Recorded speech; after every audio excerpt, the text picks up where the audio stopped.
Thanks for coming to the talk today. My name is Sam McLaren. I'm a service designer at Dorset Council, and today I'm going to be talking a bit around an event we ran last year called the Festival of the Future. So I'm going to be talking through how it was created, some lessons we learned, blockers, obstacles, and how we kind of tried to break the mold that exists around conferences. So the story kind of starts in 2019, where we ran an event called Dorset's Digital Future. And that gathered hundreds of people, local businesses, stakeholders together to answer kind of one big question: what does Dorset's digital future look like? And it was a great event, full of energy and enthusiasm, and people were gathered all around tables sharing their ideas and their insights and their stories. And it also gave us this great picture by Alex May in my team. So this image summarized a lot of the points that were raised at the time and was a glimpse into the potential for Dorset's digital future. So that event plotted on a timeline sits nicely here, and this will make more sense as we go through it. So that green symbol is the Kingston Ward event we did called Dorset's Digital Future. So a year passed after that event, and we started to think about what could we do to top that. And we started planning the first kind of digital Dorset conference in around February last year, and it was to be held in June during Digital Leaders Week, where we'd have loads of people in a big conference hall with stalls and speakers, all sharing their insights and their knowledge. So the initial planning of that began in February, and that can be plotted onto the timeline here. And around February, everything was looking good. Planning was coming together well. Everyone was starting to come up with lots of ideas. And then something happened. A global pandemic. And this basically meant that everything had to be put on hold, and our priorities shifted as they should, and we all had to get adjusted to our new working from home lifestyles. So what we did do is we used this opportunity to host a virtual conference called Dorset Reloaded in July. And this was a way of testing the format and also reflecting on all the changes that had happened from that first Dorset's Digital Future event in 2019. What happened for the outcome of that is the image that Alex had done previously in 2019 morphed and became this image, really focusing on the new ways of working and thinking that had been adopted and how we'd been adapting over that virtual amount of time because of the pandemic. But we were still thinking about that event that we could be running for Digital Leaders Week, that big Digital Dorset conference, and what we could do to make that the best it can be under the circumstances. A few ideas had been mentioned. Nothing was mentioned properly or on the big conference because everyone had different priorities and everyone was thinking of different things. And we also didn't know when Digital Leaders Week was going to be moved to, because obviously that had been delayed. It was only really until I had a catch up with the service manager of my team, Lisa, that we started chatting about the conference and what it could be. And an idea popped into our heads. What if we don't have a conference, but a festival? And this was sort of the reaction. And it wasn't that extreme, but you get the idea. It was something cool. It was something different. It was something to build upon. It had the potential to break out of that conference mold or formula that I'm sure a lot of you are familiar with, and to do something differently and to set the standard, the best practice. Conferences have become quite commonplace in a lot of organizations and businesses, and they start to lose a lot of their impact. So instead of having a big yearly conference, some places are having monthly conferences now, or they're having smaller scale ones, and especially virtually as well. It seems like every week there's a new conference and new sessions for people to join, which kind of oversaturates and makes less importance on things. And also the way now people approach these is changing. who prefers to watch a TED talk or to watch a recording of something and actually attending it live, whether that's because of the things that they're doing work-wise or if they just don't have the time. To grab people's attention and to get them there on the day, you need to have something that stands out. So this is a graph that I found when I was doing the research for this talk. And if you look at the graph, you can really see the perception of conferences and how it's changed with the other kind of generations starting to come into the workplace as well. Obviously, this is one study, but I recommend having a look because there's a lot of research out there on these subjects. There's even one done by Eventbrite with similar findings. And when you come to the mind when you hear the word conference, is learning is quite high, but the majority is boring. Why is this? Do you think that it's because conferences are more traditional, or is the format maybe it's not adapting? It's not changing enough for the people that we need it to change for, especially in how much we change at work. So the idea for the Festival of the Future was to kind of break this conference mold and this formula and to try and do something different and engaging. And it's not because conferences aren't functional, but just because something works doesn't mean it can't be improved. So if we go back to that timeline again, the idea was formed, a plan was hatched, but what we came up with really was a 3-day festival showcasing digital in Dorset and Dorset in the wider digital landscape. But we needed a team, one that could help us pull together this seemingly impossible, monumental task in a short time frame. We needed an Avengers, a Justice League, a team of extraordinary individuals that would help us pull this together. But they were all on holiday, so we had to make do with this lot, which I'm joking about, obviously. But this team was great. We had, this is not everyone, but we had loads of people coming together to collaborate and come up with ideas and showcase really what they were passionate about what we do in digital. Meetings began flying into calendars and ideas were being generated left and right. We should have VIPs, we should have this person speak. What about a session on this? What about drinking during the sessions to get in that festival vibe? What about playing loud music? Obviously not all the ideas happened, but the creativity was there and that's what was important. But there was one kind of slight issue with all of this, is in this timeline, there was quite big gaps because of everything being on hold, and the time from the idea being generated and that initial plan being created to the date we put in for the festival during Digital Leaders Week was about 5 weeks, which for a massive event is not a very long amount of time, and it kind of pushed everyone a lot to get stuff done quickly but also efficiently and to a high standard as well. So there's a lot of questions that needed to be answered and very quickly. What if the session overruns? Do we need a slide template? Do we need facilitators? Have we promoted enough? What if something goes wrong? Well, do we need a team leader? Who is doing that? Who is doing that? Who has permissions? Who is doing that? You get the idea. A lot of questions. And I know it sounds cliche, but those 5 weeks were really a testament to how having the right people and the right passion there can make things that seem impossible possible.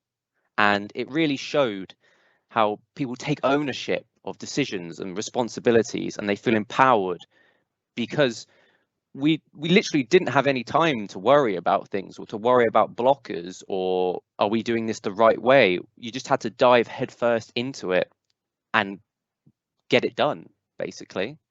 And everyone in the group just had the passion and power to do something different and to break that festival mold, which is why it got done in such a quick time frame for something that seemingly couldn't be done.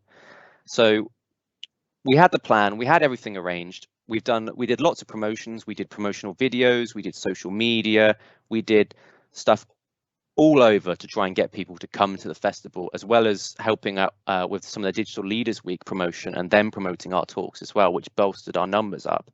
And what happened was we ended up a few days before the festival having about 10,000 people sign up in total across all the 64 sessions that we'd put on. And it made us feel a little bit like this. As a big number, and as a lot of people signed up, and it wasn't outlying sessions that had loads of people. It was really across the board. There were sessions of people that really excited about what we were doing, which is great. Really infused, made everyone really infused about what we were doing. But it was a bit scary. And after a few sleepless nights, it was day one of the festival. So what one of our initial ideas was about splitting the festival into the 3 days and kind of aiming for having the past, the present, and the future, so we can balance out our sessions and also have a journey kind of throughout the festival. And we really wanted to embrace the festival vibe, which we kept pushing with all of our posts and kind of getting out of that being a traditional conference and being the festival. And one amazing idea that had come out of early discussions was about having a behind the scenes show like they have at big festivals like Glastonbury and places like that, where someone does interviews behind the scenes and they have a little show going alongside and talking about what's coming up for the next day. And we even went one step further than that. We had our chief exec, Matt Prosser, and executive director, Aidan Dunn, host the behind the scenes show. So I'll show you a little clip from that.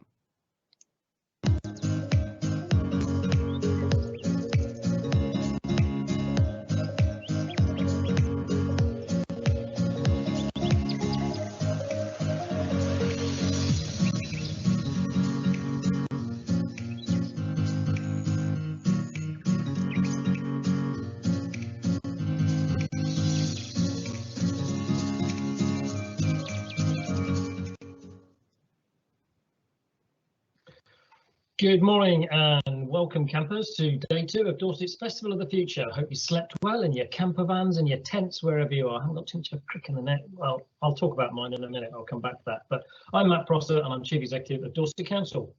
And good morning, everybody. I'm a bit cold. It was a cold night. I'm Aidan Dunn. I'm a director at Dorset Council. So this week it's National Digital Leaders Week here in the UK and in Dorset. Here we've organised a festival, a virtual festival of the future. We've got 64 sessions over 3 days, and this is day two. We've got over 8,000 people attending the sessions, so it's pretty busy around here. So we've parked up in our camper vans backstage and we're picking up on all the gossip, seeing who's emerging from which tent after a heavy night of virtual partying. I think I heard Sam or Digi McLaren pass my camper van in the early hours, something about, I think we can get a bacon roll in here. Fortunately passed on, but I was awake by then. But anyway, Aidan, any highlights for you? So this ran every morning for the 3 days of the festival, live streamed from Teams and into YouTube.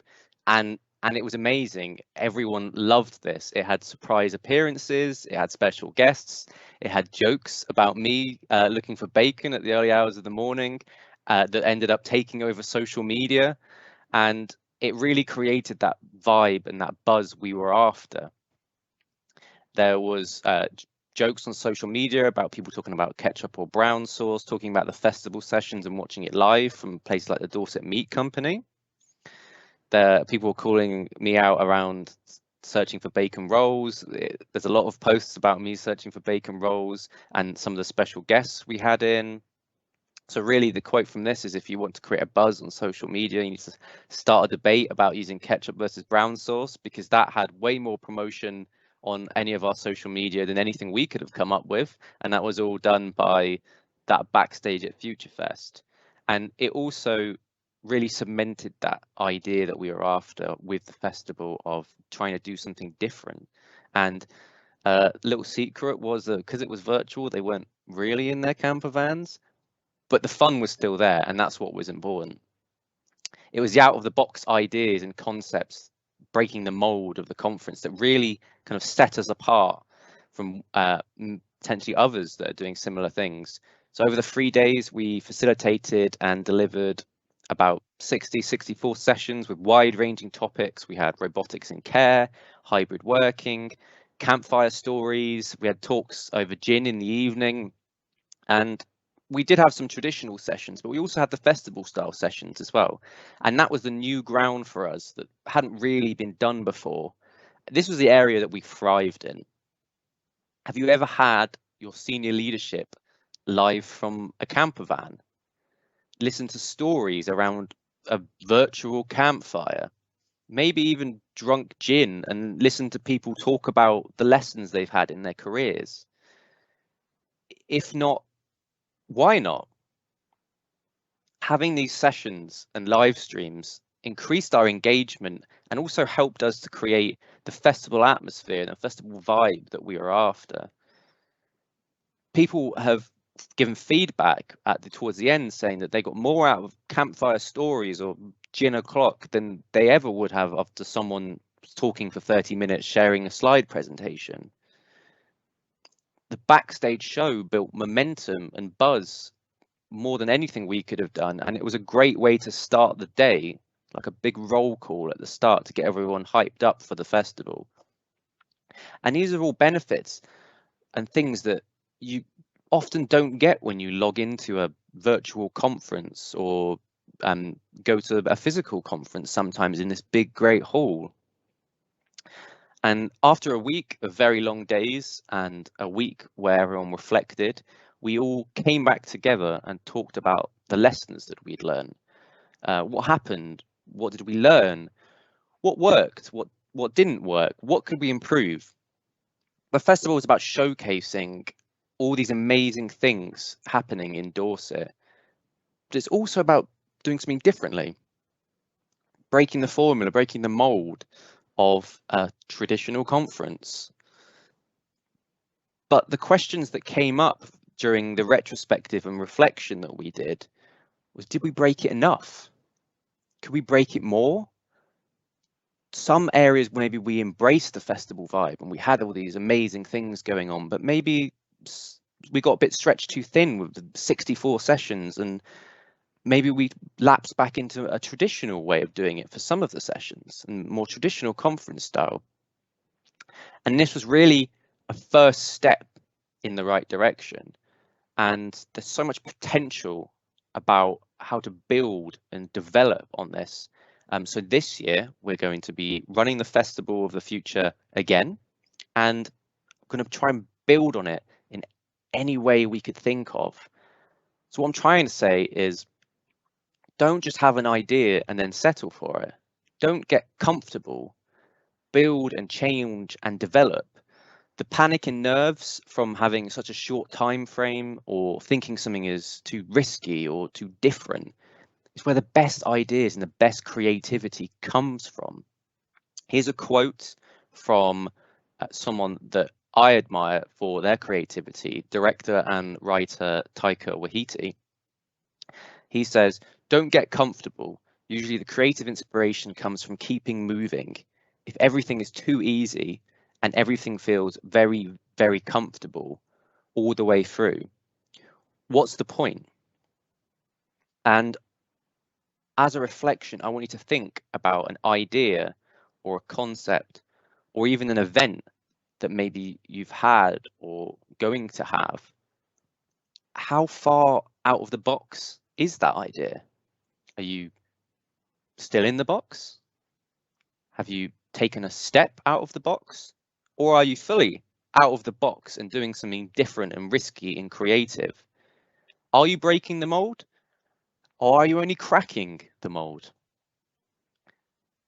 When thinking about that and when coming up with ideas, don't feel afraid to do those riskier things, because having a step in the right direction means that you can keep taking those steps. Don't just break the mold. Smash it into little pieces.